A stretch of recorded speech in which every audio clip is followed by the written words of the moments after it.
नेरे नेरे आजो। जी हाँ, मैं बात कर रहा हूँ बाबर आजम के फैंस के बारे से कि उनके लिए खुशखबरी है कि पाकिस्तान क्रिकेट बोर्ड के नए चेयरमैन जिनको 3 साल के लिए इलेक्ट किए गए मोहसिन नकवी, उनके आने के बाद पीसीबी में जो कजाफी स्टेडियम में जो ऑफिस है वहां पर एक बात शुरू हो गई है कि मुंडे ना होइए ज्यादती। जी हाँ, मैं बात करूं बाबर आजम के हवाले से, बाबर आजम के साथ हुई है ज्यादती।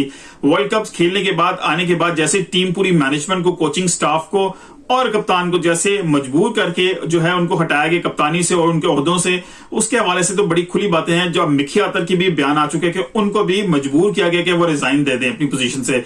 बाबर आजम को भी ओडीआई और टेस्ट सीरीज से कप्तानी से हटा दिया गया था और T20 की कप्तानी ऑफर की गई थी। लेकिन इज्जत वाला बंदा कभी भी आधी अधूरी चीज पे कॉम्प्रोमाइज नहीं करता। उन्होंने वो छोड़ दी और इज्जत से एज ए प्लेयर खेलना पसंद किया। इस कप्तानी से हटाने के बाद पाकिस्तान टीम जिन मुश्किलात का शिकार है वो भी आपके सामने है।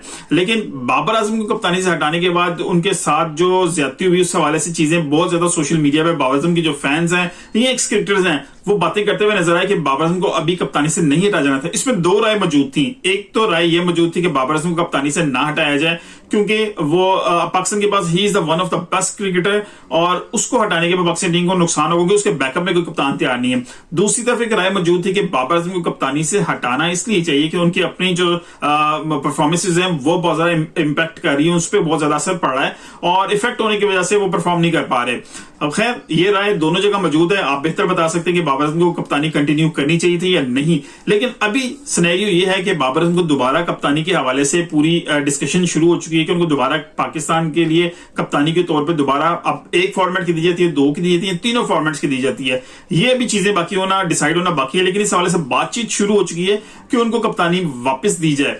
अब बाबर आजम को अगर देखें कप्तानी छोड़ने के बाद पाकिस्तान टीम की क्या स्टेटस है और बाबर आजम का क्या स्टेटस है। अगर पाकिस्तान ने 2 दौरे किए, ऑस्ट्रेलिया का दौरा किया जहां 3 टेस्ट मैचेस खेले हैं और एक न्यूजीलैंड का दौरा किया जहां 5 T20 मैचेस खेले हैं। दोनों फॉर्मेट्स के नए कप्तान थे। ऑस्ट्रेलिया में पाकिस्तान कोई मैच नहीं जीत सका, तीनों टेस्ट मैचेस पाकिस्तान हारा है। आल्दो वहां पर बाबर आजम की परफॉर्मेंस भी अप टू द मार्क नहीं थी। इवन दो 20, 25, 30 रन के जो है उनको मिल रहे थे ईच इनिंग्स के अंदर, लेकिन वो उसे कन्वर्ट नहीं कर पाए थे 50s या 100s के अंदर।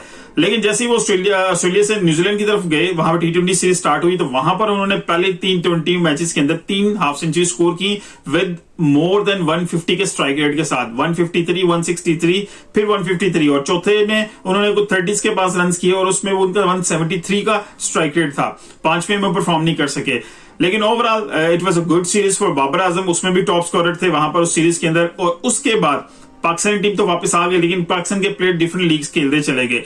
बाबर आजम बीपीएल खेलते हुए वहां पे नजर आया। वहां पर अभी तक अब उन्होंने छोड़ के वहां से आए हैं और जब वो छोड़ के आए बीपीएल को पीएसएल के लिए और बाकी अपने मामलात के लिए, तो वहां पर बीपीएल में टॉप स्कोरर थे।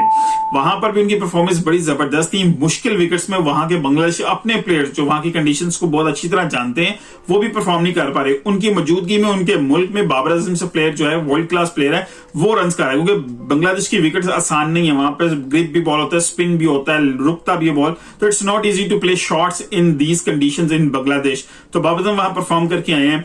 तो overall Babar Azam he is getting his form back. लेकिन अभी क्वेश्चन ये है कि क्या बाबर आजम को अगर तीनों फॉर्मेट्स की कप्तानी ऑफर की जाए तो बाबर आजम को एक्सेप्ट करनी चाहिए या नहीं करनी चाहिए। अपनी राय जरूर दीजिएगा, लेकिन मैं अपनी राय बताता चलूं कि बाबर आजम को फिलहाल अभी कप्तानी को एक्सेप्ट नहीं करना चाहिए फॉर द टाइम बीइंग। उसमें 2 चीजें हैं। पहली चीज ये कि उनकी अपनी फॉर्म को पूरी तरह रिवाइव होने दें, पूरी तरह प्रॉपर उनको अपने रन्स गेटर के तौर पे, रन्स जायंट के तौर पे उनको वापस आने दें अपनी पोजीशन पे। उसके बाद वो इस कप्तानी के क्योंकि ऐसा प्लेयर है, इतना बड़ा प्लेयर है, उसको कप्तानी की कमी नहीं है। और दूसरी चीज, अब नया कप्तान जो मिल गया है दो फॉर्मेट्स के अंदर जो भी अनाउंस हो चुकी हैं, तो अब उनको कंटिन्यू करना चाहिए। उसकी रीजन ये है कि अगर आप दोबारा फिर बाबर आजम को कप्तानी बनाते हैं या बाबर एक्सेप्ट कर लेते हैं तो फिर चपकली स्टार्ट हो जाएगी टीम के अंदर, क्योंकि एक सीरीज के अंदर शहनशाह अफरीदी भी कप्तान है। आप जितना मर्जी दोस्ती यारी हो, लेकिन इंसानी जो है एक रिस्पांस होता है कि आप इंसान हैं, आप किसी चीज को एक हद तक ही बियर करते हैं। आपको कप्तानी दी गई, आपसे वापस ली गई, आप पे जरूर इम्पैक्ट आता है। आपकी टीम की कॉम्बिनेशन में आपके अंदर जो मेल मुलाकात होती है कहीं ना कहीं उसका फ्लो जरूर आ जाता है। तो इट्स बेटर कि बाबर आजम अभी फोकस करें अपनी क्रिकेट के ऊपर, अपने रन्स के ऊपर, अपनी फॉर्म के ऊपर, अपने तीनों फॉर्मेट में आपको अपने आप को नंबर 1 बनाएं, फिर अपनी कप्तानी को जो है एक्सेप्ट करें।